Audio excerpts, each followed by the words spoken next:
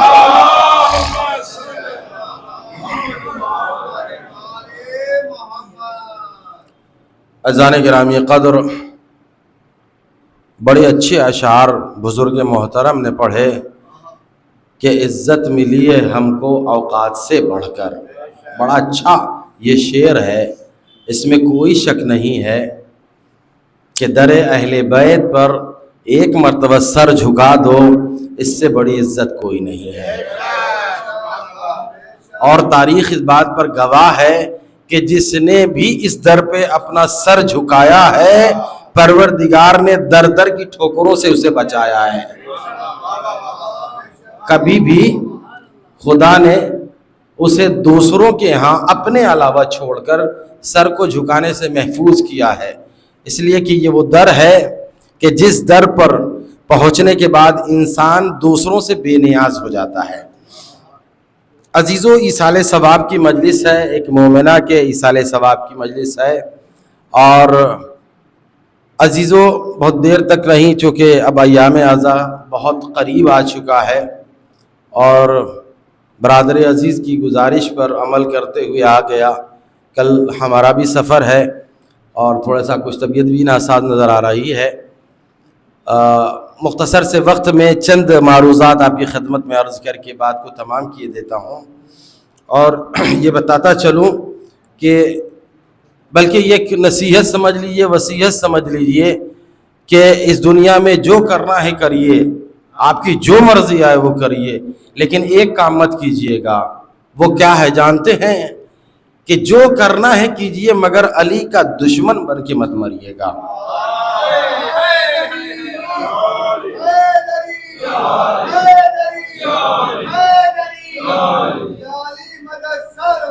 اللہم صلی علی محمد.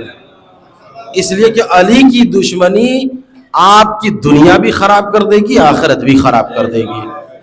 لہٰذا جو کچھ بھی کرنا ہے کرو مگر علی کا دشمن بن کے نہ مرنا. بلکہ بعض روایات میں عجیب و غریب روایتیں پائی جاتی ہیں عزیزو، وہ یہ کہ انسان کو بہرحال موت کی وادی سے گزر کے جانا ہی جانا ہے. یہ ایسا یقین ہے جس یقین پہ لوگوں کو یقین نہیں ہے. اس میں کوئی شک نہیں ہے، ہر ایک کو یقین ہے کہ ہمیں مرنا ہے، مگر اس یقین پر بھی ہمیں یقین نہیں. ایسا لگتا ہے کہ ہم ہمیشہ زندہ رہیں گے، لیکن یقین ہے کہ مریں گے ضرور.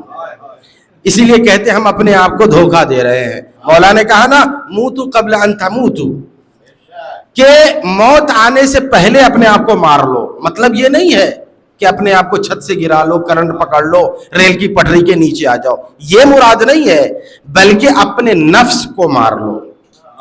اپنے نفس کو مار لو تو گویا تم نے آخرت حاصل کر لی ہے.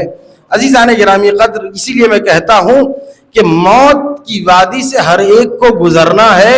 بس کوشش یہ کریں کہ مرنے سے پہلے علی کا بن کر مریے گا، علی کا دشمن بن کے نہ مریے گا. اور موت سے وہ ڈرتا ہے جو لاوارث ہوتا ہے. ہمارے تو 14 وارث موجود ہیں، لہٰذا ہمیں موت سے ڈر نہیں لگتا عزیزان گرامی قدر. لیکن میں کچھ آپ حضرات کی خدمت میں ایک دو روایت پیش کر دوں. ممکن ہے کہ بعض برادران نے سنی بھی ہو، لیکن کچھ ایسی روایتیں ہیں جو واقعاً سننا چاہیے. ضروری نہیں ہے کہ مجلس میں واہ واہ کیا جائے، ضروری نہیں ہے کہ ہم نعرے حیدری لگائیں، بلکہ کچھ ایسی چیزیں بھی ہوتی ہیں جن کو اپنے قلب و جگر میں بٹھا کے رکھنا بہت ضروری ہے. عزیزان گرامی قدر، ہم ہر روز اپنی میتوں کو اپنے کندھوں پر اٹھا کر قبرستان لے جاتے ہیں، دفن کر دیتے ہیں، مگر ہم نے اپنی ان میتوں سے سبق نہیں سیکھا. لیکن اس کے لیے مولائے متقیان، خاص کر جو ہے معصومین کی جانب سے جو روایات وارد ہوئی ہے، ہم روز سنتے ہیں کہ آج فلاں آدمی مر گیا، فلاں مومنہ کا انتقال ہوا، فلاں لوگ گئے، فلاں لوگ گئے. عزیزان گرامی قدر، آپ جانتے ہیں موت کوئی آسان چیز نہیں ہے. میں نے جو شروع میں کہا نا کہ مر جائیے لیکن علی کی دشمنی کے ساتھ نہ مریے گا. میں روایت آپ کو بتاتا چلوں. ایک شخص تھا، دور امام علی ہے، ایک شخص تھا، وہ امام جب وہ اس کا باپ مر گیا تو اس کے لڑکے کے پاس ایک شخص آیا، اس نے کہا تمہارا باپ مر گیا ہے اور قرضہ لے کر گیا ہے، لہٰذا قرضہ دے دو مجھے۔ اس نے کہا کیا ثبوت ہے کہ تم نے میرے باپ کو قرضہ دیا؟ بہت سے لوگ ایسے ہیں دنیا میں کہ باپ نے قرضہ لیا، بیچارہ مر گیا، تو جو قرض دار ہے اس کے بیٹے سے آگے طلب کرتا ہے، بیٹا کہتا ہے کیا ثبوت ہے کہ تم نے میرے باپ کو دیا تھا؟ اب اگر آپ نے لکھائی پڑھائی نہیں کی اس کو قرضہ دیتے وقت تب تو بڑا مشکل ہو جائے گا۔ ویسے ہی ہوا بیچارے کے پاس، باپ مر گیا، بیٹے کے پاس وہ قرض دار آیا اور آنے کے بعد کہتا ہے کہ تم میرا قرضہ دے دو، تمہارا باپ قرضہ لے کے مر گیا ہے۔ تو اس نے یہ کہا کیا ثبوت ہے؟ وہ پریشان ہوا، مولا علی کی بارگاہ میں پہنچا اور کہنے لگا کہ مولا ایسی سی بات ہے، میرے پاس تو کوئی ثبوت نہیں ہے۔ امام علی نے اس کے لڑکے کو بلایا اور کہا اگر ثبوت چاہیے تو جا کے اپنے باپ سے پوچھ۔ کہا مولا میرا باپ تو مر چکا ہے۔ کہا کہ یاد رکھ مرنے والا تو مر جاتا ہے، لیکن میں تجھے بتاتا ہوں قبرستان کی فلاں جنگل میں چلا جا، فلاں میدان میں چلا جا، وہاں کچھ آوارہ کتے ملیں گے اور ان کتوں میں جو سب سے زیست کتا ہوگا، جو سب سے خراب بدبودار ہوگا، وہی تیرا باپ ہے، جا کے اس سے پوچھ۔ اب وہ گیا ہے تو ایسے کتے سے ملاقات ہوئی کہ جو سب سے خراب تھا۔ ایک مرتبہ اس نے کہا بابا آپ کی یہ حالت کیسی ہوئی، آپ اس قدر برے لگ رہے ہیں؟ تو کہا کہ بیٹا جو میں دنیا میں کر کے آیا ہوں اس کا بدلہ ہے۔ میں دنیا میں جب تک تھا ہمیشہ علی سے دشمنی کرتا رہا، میں دنیا میں جب تک تھا میں علی کا دشمن رہا۔ رہ گئی بات قرضے کی تو فلاں جگہ پر رکھا ہوا پیسہ جا کے دے دینا، میں نے قرضہ لیا تھا، لیکن ایک نصیحت اور وصیت سن لے بیٹا کہ ابھی تک تو ناصبی بیٹے کا، ناصبی باپ کی اولاد تھا، ابھی تک تو علی سے محبت نہیں کرتا تھا، لیکن میں تجھے وصیت کرتا ہوں واپس جان کے بعد علی سے محبت کر، علی کا ہی دین حق ہے۔ اس لیے کہ اگر علی کا دین تیرے ہاتھ سے چلا گیا تو دین بھی گیا، دنیا بھی گئی۔ ایک صلوات پڑھے محمد وآل محمد۔ تو عزیزان گرامی قدر چند باتیں آپ کے سامنے، ایک بڑی اہم روایت، میں نے کہا بعض بزرگان نے شاید سن رکھا ہو، لیکن ایصال ثواب کی مجلس ہے تو سوچ رہا ہوں اس روایت کو آپ کے سامنے پیش کر دوں۔ آپ جانتے ہیں کہ جب میت کو دفن کیا جاتا ہے اور قبر میں جب میت لٹائی جاتی ہے تو کیا حالت ہوتی ہے، ذرا غور سے سنیے، نعرہ وغیرہ بعد میں لگائیے گا۔ پہلے اس روایت کو اپنے دل و دماغ میں رکھ کے سوچئے، بلکہ میں بتاتا چلوں کہ امام معصوم کا یہ قول ہے۔ فشار کیا ہوتا ہے؟ جب کسی میت کو قبر میں لٹایا جاتا ہے تو اس پر فشار ہوتا ہے۔ فشار کا مطلب کیا ہوتا ہے آپ کی زبان میں؟ کہو پش کرنا، پش کرنا۔ یا میرے ہاتھ میں جو رومال ہے، اس رومال کو اگر میں اسے بھگو دوں، بھگونے کے بعد اسے نچوڑوں، اس کو کہتے ہیں فشار۔ نچوڑنے سے سارا پانی جو رومال نے جذب کر رکھا تھا وہ باہر پھینکے گا، لیکن اس کے لیے مجھے دبانا پڑے گا۔ فشار دو طرح کا ہوتا ہے عزیزو، ایک طول میں ہوتا ہے، قبر کیسی ہوتی ہے؟ لمبی بھی ہوتی ہے، چوڑی بھی ہوتی ہے، ہوتی ہے نہیں ہوتی؟ تو فشار دو طرح کا ہوتا ہے، ایک لمبائی میں، ایک چوڑائی میں۔ آپ کو بتا دوں لمبائی میں جب فشار ہوتا ہے، یعنی فشار کا کیا مطلب ہے؟ قبر مردے کو ایسے دباتی ہے، لمبائی میں ایسے دباتی ہے کہ تاریخ بتاتی ہے کہ انسان کا مغز اس کے انگوٹھے سے نکل کے چلا جاتا ہے، اس قدر وہ دباتی ہے۔ اور چوڑائی میں ایسا فشار ہوتا ہے کہ دائیں پسلیاں بائیں طرف جاتی ہیں، بائیں پسلیاں دائیں طرف آتی ہیں۔ یہ ہوتا ہے فشار قبر، جسے ہم مذاق میں لیتے ہیں۔ لیکن یاد رکھیے گا فشار جو بھی اس دنیا میں اس پر ہو کر رہے گا۔ میں دو چیزیں بتاؤں گا، ایک وہ کہ وہ کون اسباب ہے، وہ کون سے امور ہیں کہ جن کے انجام دینے سے آپ فشار قبر سے محفوظ ہو جائیں گے، اور وہ کون سا کام ہے جس کے کرنے سے آپ کو فشار قبر 100% ہو کر رہے گا۔ یہ دونوں چیزیں میں آپ کے سامنے پیش کروں، اس کو آپ اپنے ذہن و دماغ میں بٹھا کے رکھیے، یہ زندگی میں کام آنے والا ہے۔ سب سے پہلی چیز ہے وہ کون سے اسباب ہے جس کی بنیاد پر انسان کو فشار ہوتا ہے، قبر دباتی ہے، قبر نچوڑتی ہے، وہ کون سے اسباب ہیں؟ سب سے پہلا سبب یہ ہے کہ وہ افراد جو پیشاب کرنے کے بعد طہارت نہیں کرتے، ان پر فشار قبر ہو کر رہے گا۔ لہذا اگر آپ مسلمان ہیں، مومن ہیں، تو جب بھی پیشاب کریں تو پیشاب کرنے کے بعد طہارت کرنا ضروری ہوتا ہے. جو لوگ اپنی زندگی کو ایسے ہی پیشاب کر کے نجاست میں گزار دیتے ہیں, ایسا شخص فشار قبر سے محفوظ نہیں رہ سکتا, اسے فشار قبر ہو کر ہی رہے گا. اور ایسا کرنے سے 2 فائدے بھی ہیں عزیزو. اگر آپ پیشاب کے بعد طہارت کرتے ہیں تو اولاً آپ طاہر رہیں گے اور اس طہارت کی بنیاد پر نماز بھی پڑھ سکتے ہیں. تو یہ ایک سبب ہے فشار قبر کا. ایک سبب یہ ہے کہ جو شخص پیشاب کے بعد طہارت نہیں کرتا اس پر فشار قبر ہو کر رہے گا. اور دوسری چیز کیا ہے کہ جو فشار کا سبب بنتا ہے, دوسری چیز یہ ہے کہ اگر کوئی انسان اپنی بیوی کو, جو اس کی بیوی ہوتی ہے, اس کی بیوی کے نام کو بگاڑ کر استعمال کرتا ہے.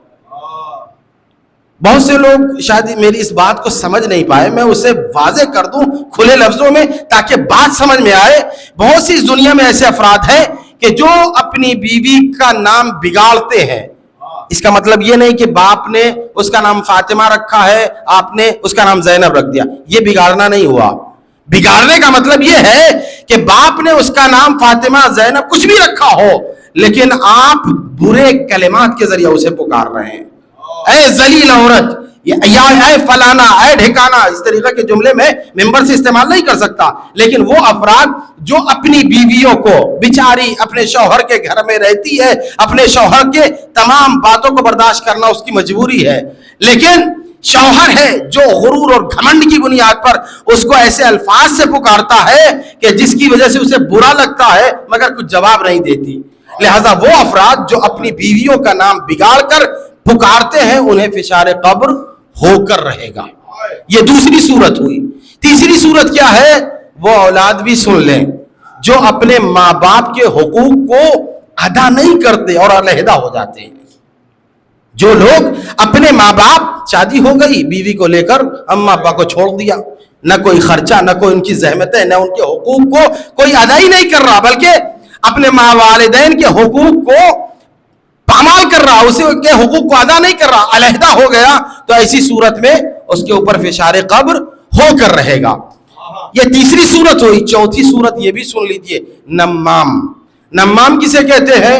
نمام کہتے ہیں ادھر کی بات ادھر کرنے والا, ادھر کی بات ادھر کرنے والا, جس کو اردو میں کہتے ہیں چغل خور. جو لوگ چغل خوری کرتے ہیں اور سمجھتے ہیں کہ میں بہت بڑا ہوشیار ہوں, تو ایسا افراد فشار قبر سے محفوظ نہیں رہ سکتا ہے. تو یہ 4 صورتیں ہوئی. 5ویں اور آخری صورت اس کے بعد میں بیان کروں گا کہ فشار قبر سے بچے کیسے. لیکن یہ میں نے بتایا کہ یہ جو صورتیں ہیں, ایسے افراد یقینی طور پر ان پر فشار قبر ہو کر رہے گا. 5ویں صورت غیبت کرنے والا, برائیاں کرنے والا جو شخص ہوتا ہے وہ بھی فشار قبر سے محفوظ نہیں ہو سکتا. تو عزیزان گرامی قدر, یہ 5 چیزوں پر غور کیجئے. سب سے پہلی کیا چیز ہے؟ پیشاب کے بعد طہارت کریں. دوسری چیز ہے اپنے اہلیہ, اپنی زوجہ کا نام جو ماں باپ نے رکھا ہے اس کو اسی نام سے پکاریں. تیسری چیز یہ ہے کہ والدین کے حقوق کو ادا کیے بغیر ان سے جدا نہ ہو. چوتھی صورت یہ ہے کہ آپ نمامیت نہ کریں, چغلخوری نہ کریں. 5ویں صورت یہ ہے کہ غیبت سے بچیں. اگر ان 5 چیزوں پر آپ نے کنٹرول کیا تو خدا رحیم و کریم ہے, فشار قبر سے بچ جائیں گے. یہ 5 صورتیں ہیں جو فشار قبر ہو کر رہے گا. اب عزیزان گرامی قدر, آئیے میں آپ کو بتاتا ہوں وہ کون سے اسباب ہیں جن سے فشار قبر نہیں ہوگا. وہ کون سا ایسا کام ہے جس کے کام کرنے سے ہم فشار قبر سے محفوظ رہیں گے. ایک صلوات پڑھیں محمد والے محمد. اس بات کو بھی اپنے ذہن میں نوٹ کر لیجئے کہ وہ کون سا سبب, وہ بھی بہت آسان چیز ہے لیکن کرنا ضروری ہے. وہ افراد جو چاہتے ہیں کہ وہ فشار قبر سے محفوظ رہے تو انہیں چاہیے کہ ہر روز سوتے وقت, سونے سے پہلے سورہ التکاثر کی تلاوت کریں. سورہ التکاثر کی تلاوت کرنے کے بعد آپ ہر روز ڈیلی اپنی عادت بنا لیتے ہیں تو خدا نے وعدہ کیا ہے کہ سورہ تکاثر یعنی الہاکم التکاثر حتی زرتم المقابر, یہ چھوٹا سا سورہ ہے جس طرح انا اعطینا قل هو اللہ وغیرہ, اتنا ہی چھوٹا ہے. اس چھوٹے سے سورہ کی تلاوت کرنے کے بعد اگر کوئی شخص رات میں سوتا ہے تو خدا کا وعدہ ہے کہ اس پر فشار قبر نہیں ہونے والا. یہ پہلی صورت ہے فشار قبر سے بچنے کے لیے کہ سورہ تکاثر کی تلاوت کیجیے. دوسری صورت یہ ہے کہ ہر شب جمعہ آپ سورہ النساء کی تلاوت کیجیے. سورہ النساء کی تلاوت کیجیے, اس سے بھی آپ بچیں گے. ایک صلوات پڑھیں محمد والے محمد. دو صورتیں بیان کر چکا, دو صورتیں. پہلی ہے سورہ تکاثر, دوسرے شب جمعہ سورہ النساء المبارکہ کی تلاوت کریں, اس سے بھی آپ محفوظ ہو جائیں گے. تیسری صورتحال یہ ہے کہ ہر شب جمعہ تاریخ نے, اسلام نے ایک نماز بتائی ہے جس کو نماز جمعہ, شب جمعہ کے نام سے یاد کیا جاتا ہے. اس کی طریقہ یہ ہے کہ آپ اس طرح نیت کریں کہ میں 2 رکعت نماز شب جمعہ پڑھتا ہوں قربتاً اللہ, اور پہلی رکعت میں سورہ الحمد کے بعد 15 مرتبہ اذا زلزلت الارض زلزالها کی جو سورہ ہے پہلی رکعت میں الحمد کے بعد 15 مرتبہ پڑھیں.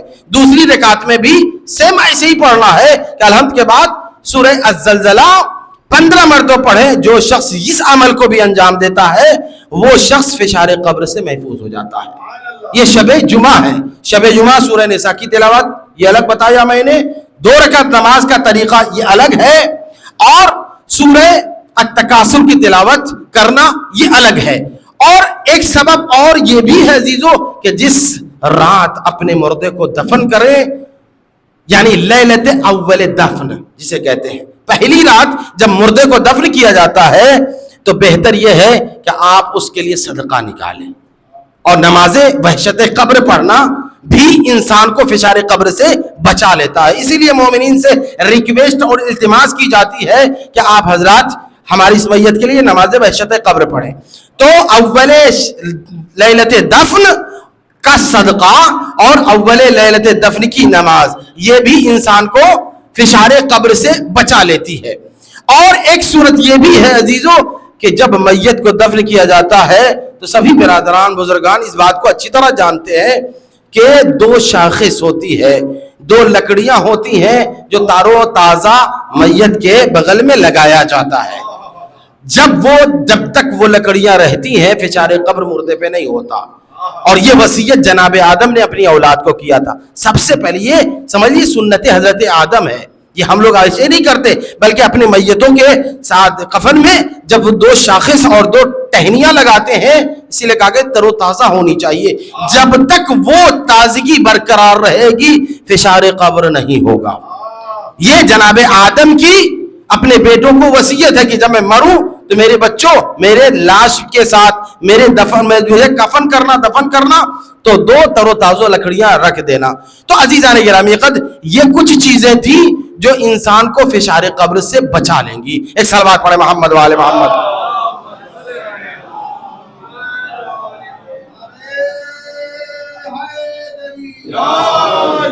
بہرحال عزیزان گرامی قدر یہ ایک اہم روایت تھی جو میں بارہا پڑھتا رہتا ہوں, لیکن آپ کے سامنے چاہا کہ اسے دہرا دو. ممکن ہے کہ بعض برادران کے دماغ میں یہ بات آ جائے اور کچھ لوگوں کو اپنی قبر یاد آئے, کچھ لوگوں کو اپنے یقین پر یقین ہو جائے کہ ہاں مجھے مرنا ہے اور مجھے فشار قبر سے کیسے بچنا ہے, لہٰذا میں ان امور کو ابھی سے انجام دینا شروع کروں. لیکن عزیزان گرامی قدر چاہے آپ جو کچھ بھی کر لو, میں نے شروع میں کہا جو کرنا ہے کر لو, مگر علی سے محبت نہیں ہے, اگر علی کی ولایت تمہارے دل میں نہیں ہے تو قسم خدا کی سب کیا ہوا بیکار ہے. اس لیے کہ میں دعوے کے ساتھ کہہ رہا ہوں چاہے نماز جتنا پڑھنا ہے پڑھ لو, وہ نماز کام نہیں آئے گی, بلکہ وہی نماز آپ کے کام آئے گی جو علی کی ولایت میں ادا کی گئی ہوگی. چاہے آپ روزہ جتنا رکھنا ہے رکھ لو, مگر وہ روزہ کام نہیں آئے گا جب تک کہ وہ روزہ علی کی محبت میں نہ رکھا گیا ہو. چاہے آپ جتنا عمرہ کر لو جتنا حج کر لو مگر وہ کام نہیں آئے گا, اس لیے کہ کام اگر آنے والی چیز ہے تو علی کی محبت. اگر علی کی محبت میں نماز ادا کی گئی ہے تو وہ نماز تمہیں بچائے گی. علی کی محبت میں روزہ کیا ہے تو وہ روزہ تمہیں بچائے گا. علی کی محبت میں حج و عمرہ انجام دیا ہے تو وہ حج و عمرہ تمہیں بچائے گا. اگر آپ نے سب کچھ کیا مگر علی کی محبت نہیں ہے تو اللہ تمہارے اعمال کو تمہارے منہ پہ مارے گا. ایک صلوات پڑھیں محمد والے محمد.